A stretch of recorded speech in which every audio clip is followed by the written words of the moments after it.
दोस्तों नमस्कार, बिगिनियर संजय से मैं कौशल तिवारी।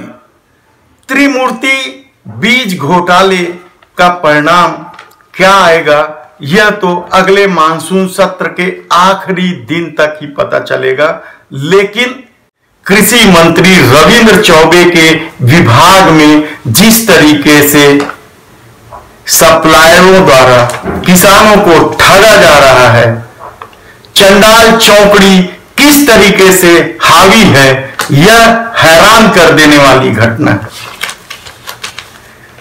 कद्दावर माने जाने वाले, सबसे दमदार माने जाने वाले मंत्री रविंद्र चौबे के विभाग में भ्रष्टाचार की कहानियां जिस तरीके से छन छन कर बाहर आने लगी है, जिस तरीके से चंडाल चौकड़ी का प्रेशर है, वहां इस चंडाल चौकड़ी में प्रदेश के एक कद्दावर नेता जो निगम के वर्तमान में अध्यक्ष हैं और पहले संगठन में महत्वपूर्ण पद में थे, उसके पुत्र के भी शामिल होने की खबर चर्चा में है।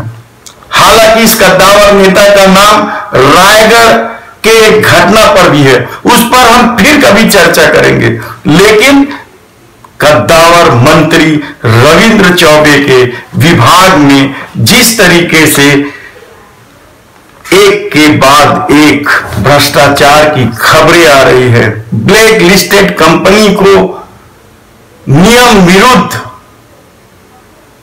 भुगतान किया गया, वह भी हैरान कर देने वाला है। त्रिमूर्ति प्लांट साइंस फर्म ने 2019-20 में हाइब्रिड मक्का बीज और वेजिटेबल बीज सप्लाई करने का ठेका लिया था। इस पूरी प्रक्रिया को लेकर जब सवाल उठने लगे और जांच हुई तो इस त्रिमूर्ति प्लांट साइंस फर्म को ब्लैक लिस्टेड घोषित कर दिया गया। और सबसे मजेदार बात तो है यह है कि किसानों की हितैषी बनने वाली सरकार इस ब्लैक लिस्टेड कंपनी को घोषित करने के बाद भी 2,61,00,000 रुपए का पेमेंट कर दिया। यह पेमेंट किसके दबाव में किया गया?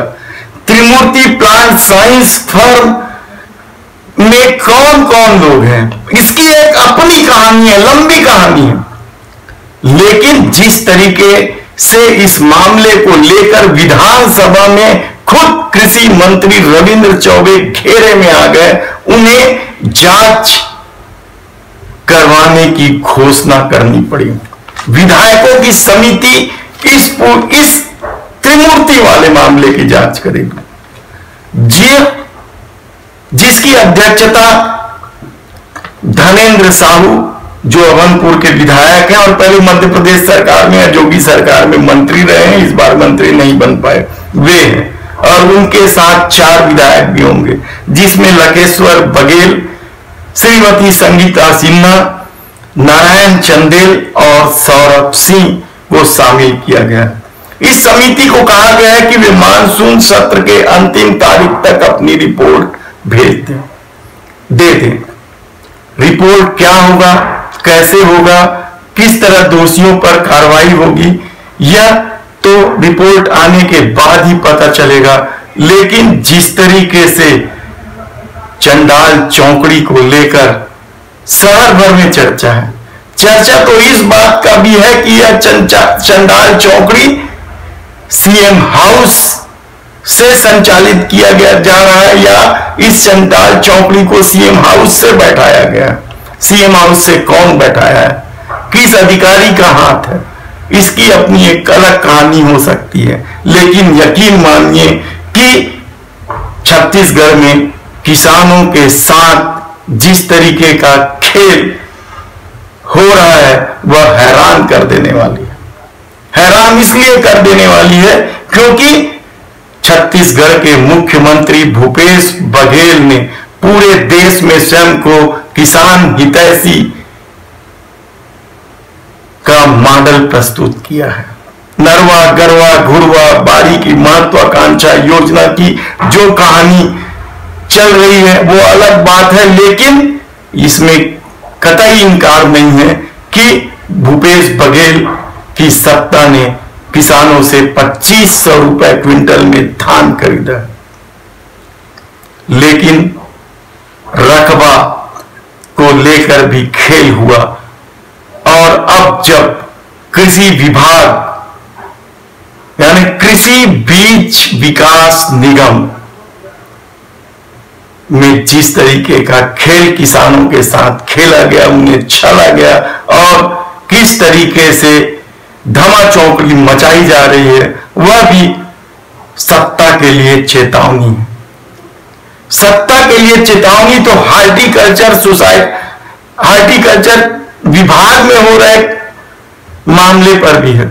वहां भी किसानों को ठगा जा रहा है, किसानों के साथ किस तरीके का खेल खेला जा रहा है, यह उसकी अपनी कहानी है। कहा जाता है कोई असिस्टेंट डायरेक्टर है चतुर्वेदी, जिसके सामने किसी की नहीं चलती, और उसके दबाव में एडीएच यानी जिला में बैठे horticulture society assistant director horticulture के सामने कई तरह के प्रेशर है।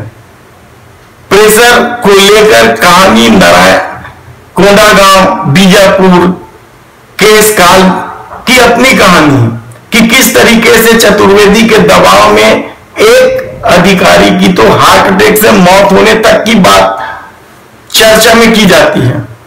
हालांकि यह साबित नहीं किया जा सकता, लेकिन क्या है खेल हार्टिकल्चर का हम आपको फिर कभी बताएंगे। लेकिन आज बात कद्दावर मंत्री रविंद्र चौबे की। रविंद्र चौबे के इस विभाग में जिस तरीके का खेल हो रहा है, और उनके पास तो जल संसाधन जैसे भी विभाग है, उसका अपना खेला है। छन छन के आ रही खबरों में यह एक तरह का स्वीकार नहीं करने वाला मामला है, लेकिन सत्ता का प्रभाव खुद की दमदारी के आगे क्या किसी की चलती है, क्या होगा जांच रिपोर्ट, कैसे होगा, यह तो वक्त की बात है। लेकिन यह उस सरकार के लिए भी चुनौती है जो 1.5 साल बाद पुनः सत्ता में आने का दावा करती है। और यह खबर अब मुख्यमंत्री को भी गांव-गांव में भी सुनने को मिल सकती है, क्योंकि मुख्यमंत्री 2 मई से दौरे पर है। यह तो हुई सत्ता की कहानी, लेकिन बूढ़ी गत बना चुकी भाजपा दर्जन भर से 2-4 सीटों तक ही सिमट चुकी भाजपा में, और राजधानी की 3 सीट गंवा चुकी भाजपा के राजधानी में किस तरीके का खेल चल रहा है और किस तरीके का बवाल चल रहा है, आप सोशल मीडिया पर देख सकते हैं। सांसद सुनील सोनी ने 5 लोगों की एयरपोर्ट समिति में, सलाहकार समिति में, जब 5 नेताओं को समिति का सदस्य बनाया तो किस तरीके से बवाल मचा। समिति के सदस्य में सर्वाधिक बवाल श्रीचंद सुंदरानी को लेकर है, और भी नाम है, 4 और नाम है। लेकिन अब संगठन से जुड़े लोग जो रमन सिंह से नाराज थे, वे एक बार फिर सक्रिय हो गए हैं और कहने लगे हैं कि इसी तरह की सलाहकार समिति बनाई गई तो फिर आने वाले दिनों में कांग्रेस से मुकाबला कैसे होगा। धन्यवाद।